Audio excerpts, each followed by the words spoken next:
Hey guys, welcome to Muscle Memory. My name's Malcolm. Now I have a very special guest. Now we all know who it is already. Now say with me together as a community. She is flawless. Is Layla. She has a brand new podcast called LayTalk coming very soon. Let's talk about it. Layla, how are you?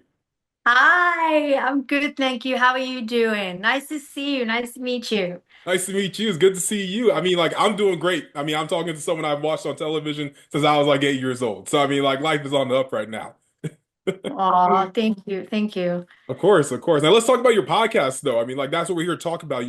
Lay Talk is about the Divas era of professional wrestling. What can you tell us about your podcast? So basically my podcast is let's think about it. I feel that the diva era has been so discredited Yeah. and so everyone's always like diva this, diva that, and I just wanted to say no, I want to celebrate the diva era. I want to say, hey, listen, we had a great time. These women had great careers. We accomplished so many things that nobody knows about because nobody knows about the diva era, but nobody knows that there were certain things that we were not able to attain, or there were certain things that we've withheld from us and stuff. So I just want to bring back some credibility. I want to say, hey, I was a diva. I'm a diva search winner. I'm proud of it. I stand here saying I am a diva, and I'm guarantee you, all the women, all the divas want to have a voice. So why don't we live through their career? Let's go through their careers. Let's look at their accomplishments. Let's look at the stuff that happened backstage. Let's look at the stuff that a fan who would have never known any of this information. So I want to be that person that's going to share with you stuff that happened backstage, stuff that happened on the road, and also to see where the divas are now, what they're up to, what they endured, what we overcome, and also just to celebrate each and every woman. No, definitely. I feel like maybe for a modern wrestling fan and maybe just got into it recently, because obviously with Netflix and whatnot, they might know the Divas era is something maybe like more painted in a negative light, just depending on how they see women's wrestling. Because nowadays, maybe women's wrestling might be considered a lot more healthier than it might have been at one point. But that doesn't mean that the Divas era was also like very negative and bad, as much as they like to perpetuate sometimes. Do you feel like that's how like most wrestling fans? I think you kind of answered that, but do you feel like that's how most wrestling fans see that era? Yeah, I do. Especially, I've been off social media for a while. Like I wasn't on social media. I wasn't associated with wrestling. I wasn't looking into anything. And then all of a sudden, I came back on social media, and I'm like, hey, whoa, what's like? Where's this hate coming from? Where's this misconception coming from and stuff like that? It's like, why aren't these women being celebrated? Like, hey, we were the beginning. We were the, we endured so that women now can fly and watch them. They're flying high. So it's like, can we show you where it started? You know what I mean? Like, so I did see that and I really didn't like it. I don't like it. So I want to show you guys that you know what? The Diva era was amazing within itself. How many fans? Like, look at every day, like you just said. Oh, I used to watch you on TV when I was 8 years old. Oh, how funny. You guys made me laugh. Oh my God, you guys were beautiful. So I'm excited to be able to bring forth a part of the diva era that's been forgotten. Definitely. Has there already been episodes like filmed and canned right now, or maybe not canned, but just like in stock waiting to be uploaded? Like, is there any guests in particular that we can look forward to? I am in the process of filming, and also because the late talk isn't just going to be me talking. I have to, I'm going to go out there and interview the divas. I'm going to actually have them on. So I'm going to be filming on a week to weekly basis or a month to month basis, depending on the appearances schedule and also like where these women live. I prefer to do it in person so that we can have the interaction. You guys can watch it. It will be on YouTube, so it's not just going to be a podcast where you listen to it. It's going to be a visual podcast. So I have started, but it will be filmed. It will be out very soon. Okay. It's all in the process. It's all happening as we speak. Okay, we love to see that. Now, there's a obviously a big question I want to talk to you about, a big topic of conversation, and that's like your former tag team partner, Michelle McCool. She's going into the WWE Hall of Fame this year. What's your thoughts on her going into that Hall of Fame? That's amazing.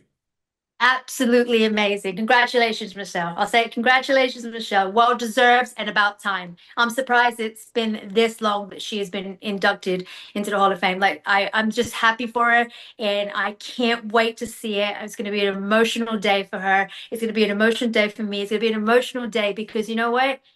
She deserves every second of all the recognition that she is getting right now. And even even to be able to see her go through all of that and relive, I get emotional for her. I'm really excited for her, and congratulations. That's it. That's all I can say. I'm there to support her. I love it. Are you going to be there to see her go in the Hall of Fame? I'm not gonna say. I'm not gonna say. I'm not All right, gonna say. But 100%. whatever you say, I'm there to support her no matter what. I'm 100% behind her, and I can't wait to hear her speech. I can't wait to.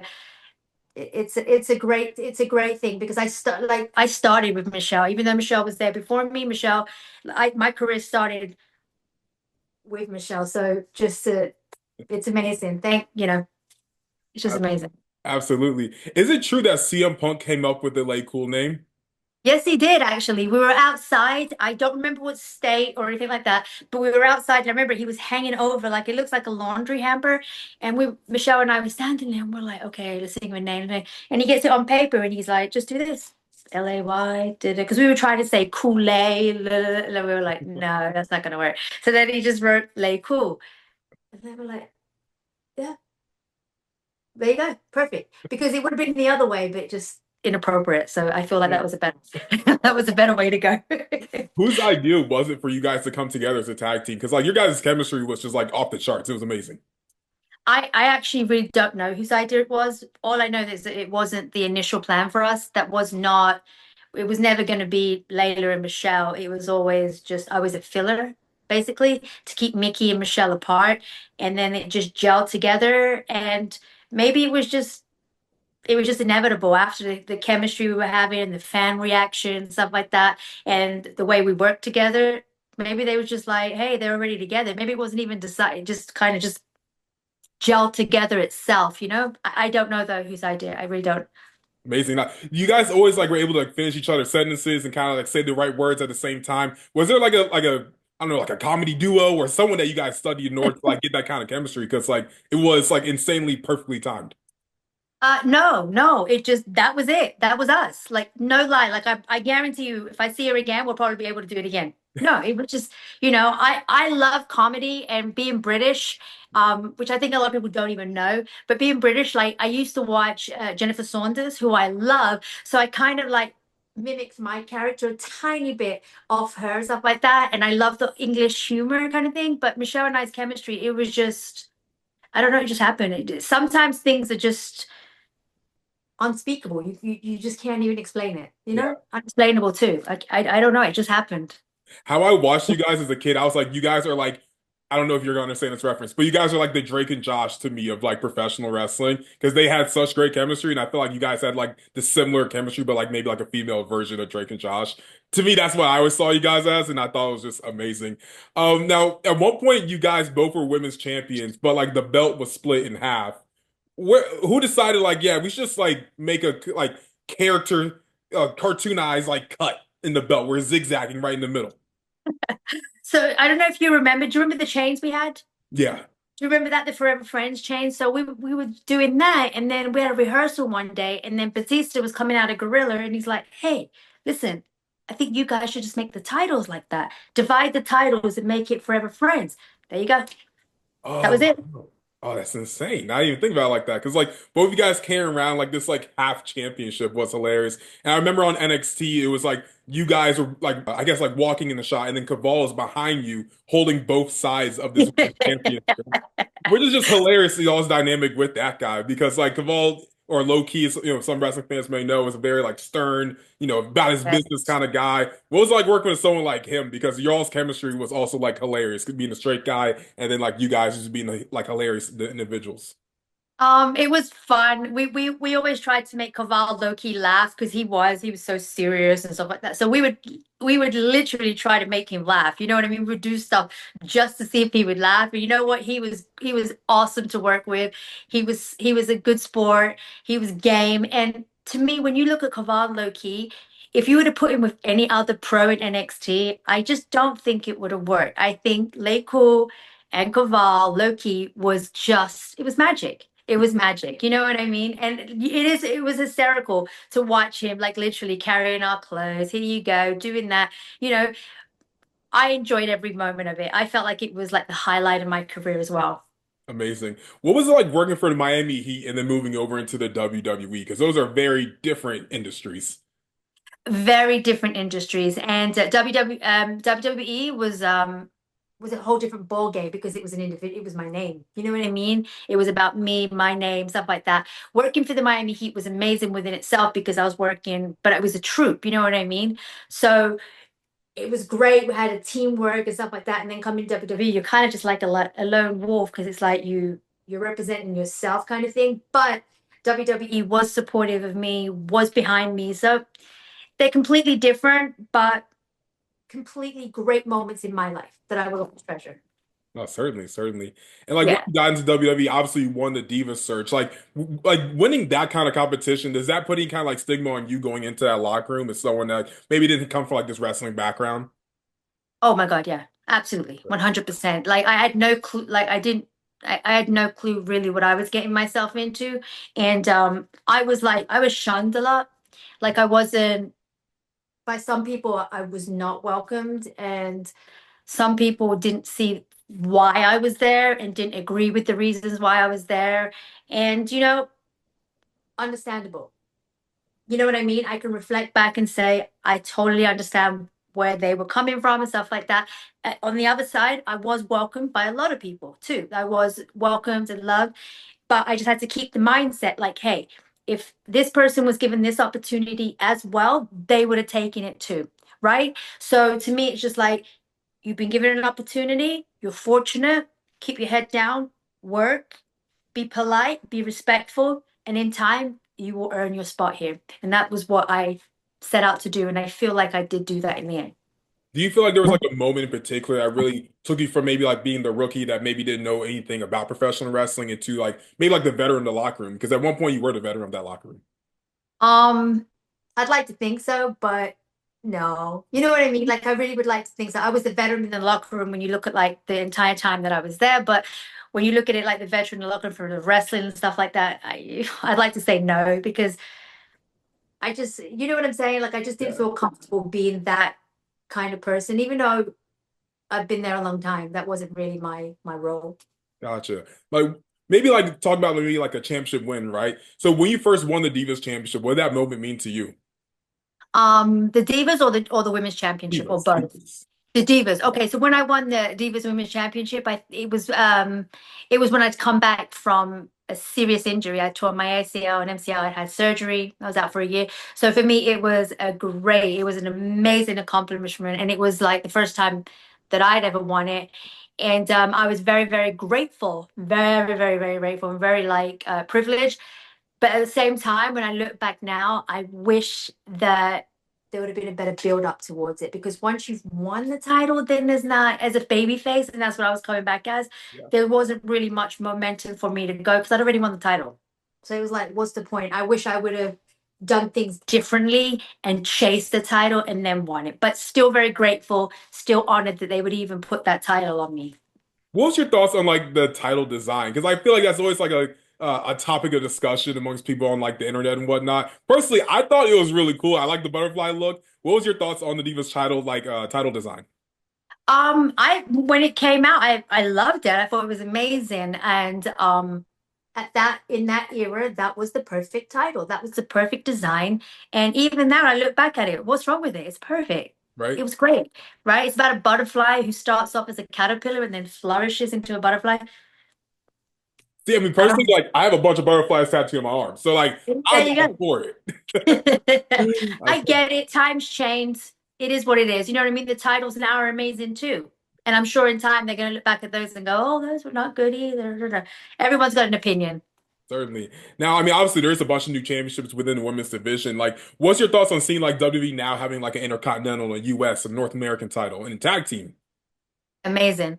Amazing. Congratulations to these women. I hope they enjoy it because it's a privilege to have that because we were fighting just for one title at first and then two. So congratulations. I hope the women on the roster enjoy it. And I'm just happy to see women's wrestling evolve and be credible and mean something. This is gonna be a generic question that I'm sure you're like always asked, but I feel like I can't have this interview with you and not ask. Would you ever like consider coming back to the WWE if the offer is on the table and maybe having one last match? I would definitely consider it, but it would have to be a LayCool Reunion. Okay.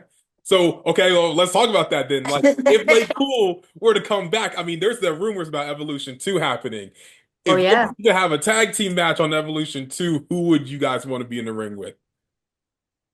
Chelsea and Piper. Oh, perfect answer. Yes. Right? Yeah, Yes. maybe Tiffany Stratton could work too, Oh, yeah, that'd be great. possibly, but I think Chelsea Green and Piper, I think that would be more entertaining, to be honest with you. But Oh, no, yes, perfect. The internet's gonna love that. That's the answer that's gonna trend. yeah. I love it. I love it. Have you ever been approached by the WWE as far as like signing like a Legends contract? So a lot of like former stars are now under those kind of deals.